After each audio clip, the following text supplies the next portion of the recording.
We want you to be aware of it, because when you are consciously aware that there is a vibrational attitude or beingness that has occurred because of what you have lived, then you can start feeling your way into emotional and vibrational alignment with it. For example, so Esther and her sister's husband had a lovely meal in Del Mar, and then decided to stop at the grocery store for some water and milk.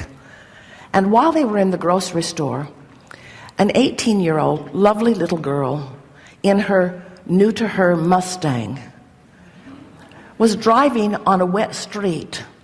Her car got away from her. It was impossible to even imagine how she got up so much speed in such a short period of time, and she buried the nose of her little Mustang in the nose of Esther's Cadillac Escalade.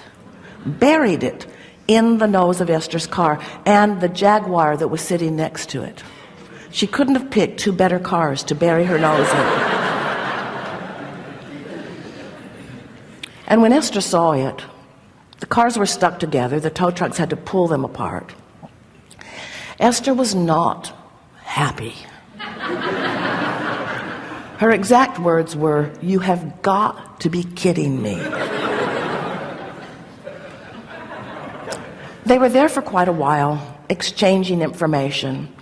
And Esther was thinking to herself, how could someone be so irresponsible as to let their car get away from them and make such a mess of my beautiful car for no reason? This was just unnecessary. And her father was there, and he was very, very mad at her. And Esther liked that.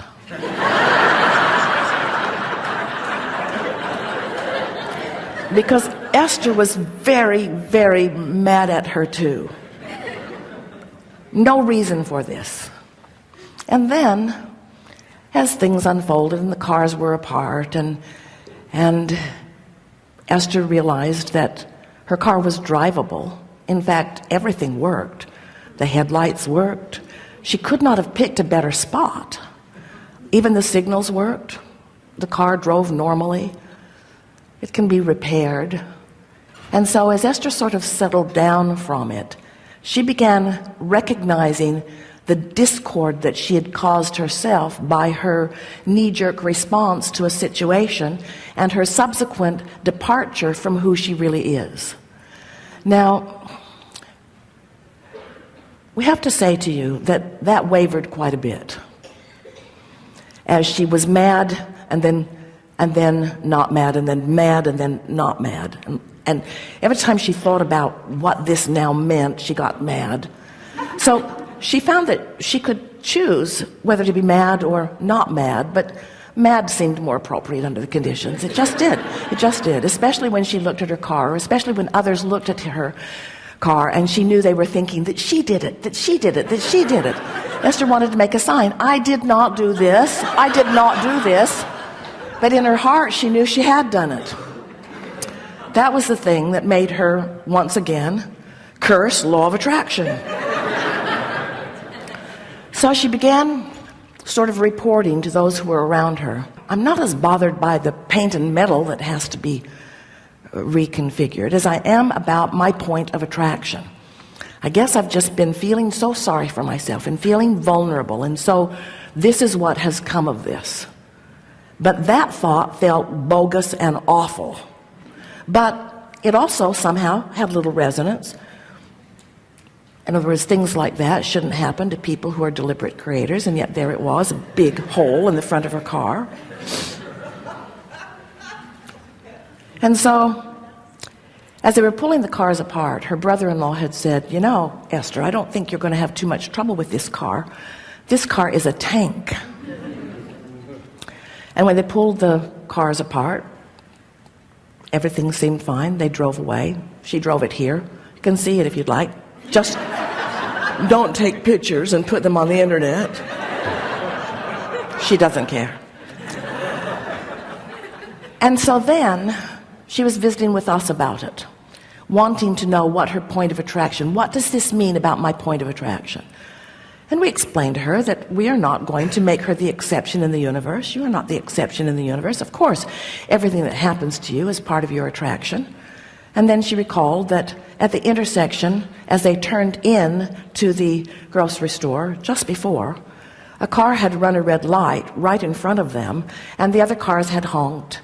And Esther had commented, glad they didn't collide, because we would have been innocently involved in their wreck. Those had been her words right before this. So now she's starting to see some of the correlation between how things come together. And then we said to her, Esther, your Cadillac is a tank, and you are a tank too. And Abraham-Hicks Publications is a tank. In other words, of course there are cosmetic things that you're working on all the time. Of course there are things that you're molding into place all the time.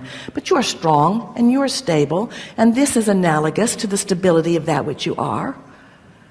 So she said, I'm going to drive that car around with a big hole in it for a while until they can fix it.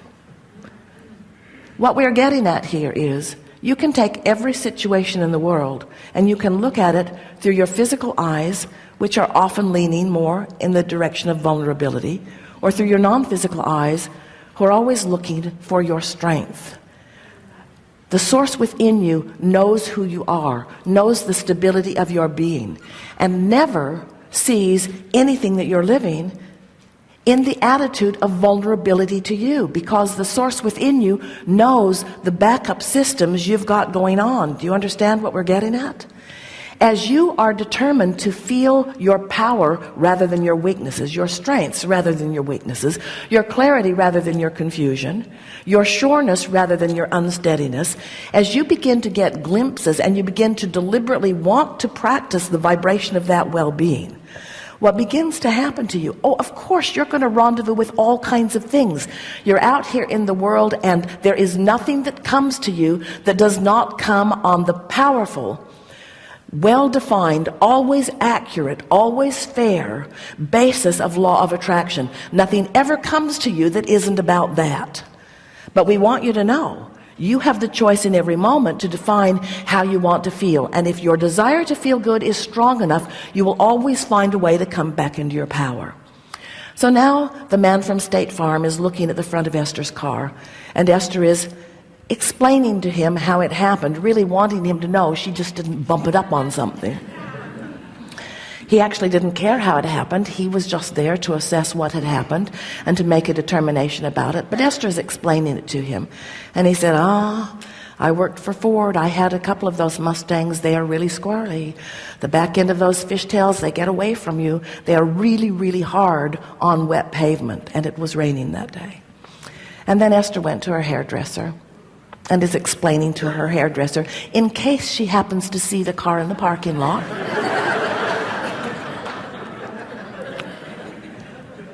and her hairdresser said, I had 2 Mustangs.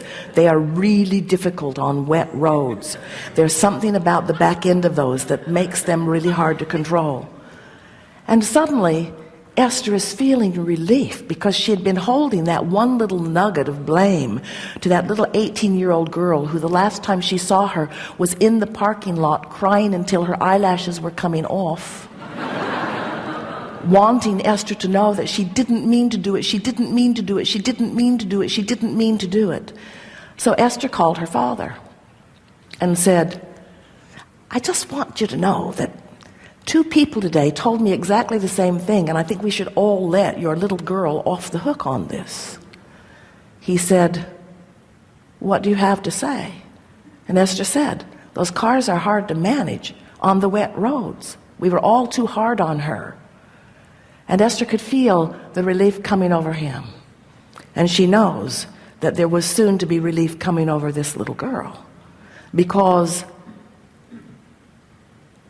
everything that happens is a co-creation.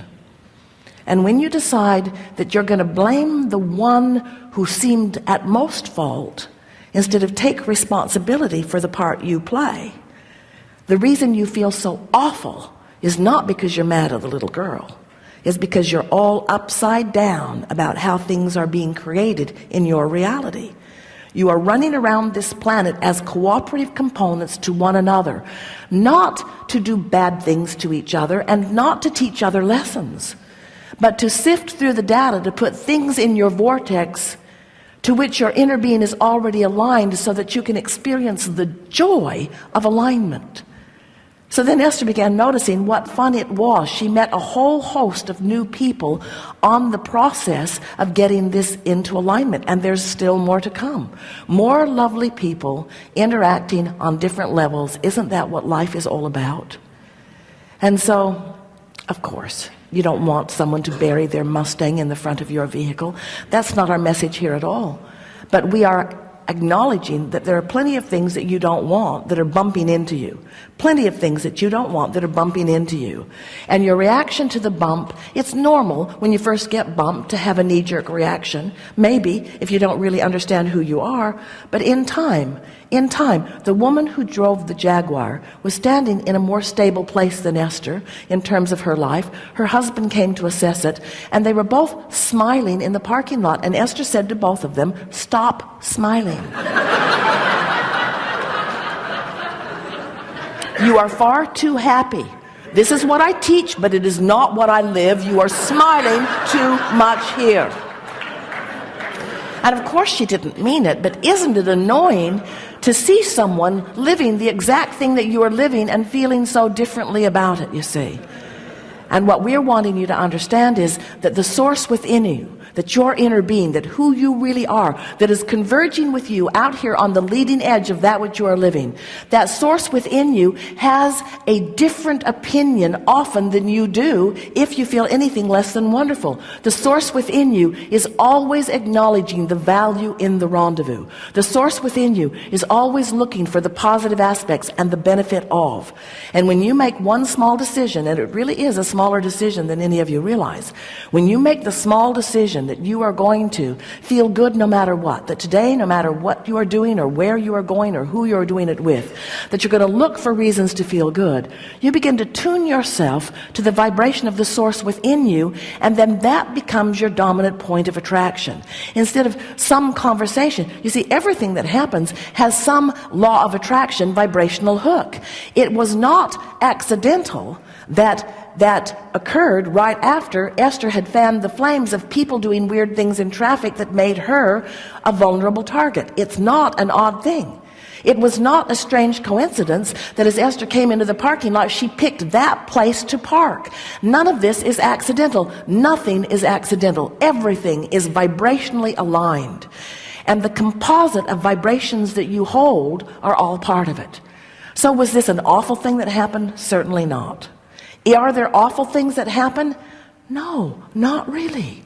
This is the thing that we want you to understand. From your broader point of view, everything fits into vibrational alignment with the well-being that you want and deserve.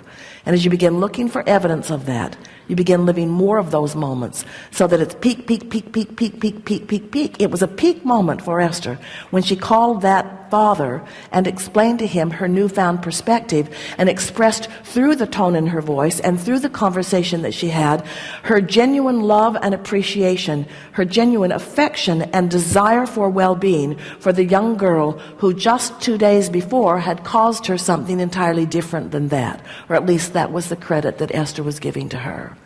When you come back into alignment, it's because you have aligned with your inner being. When you feel good, it's because you've aligned with who you are. When you feel bad, it is because you are not aligning with who you are. And whoever is running into the front of your car is irrelevant to the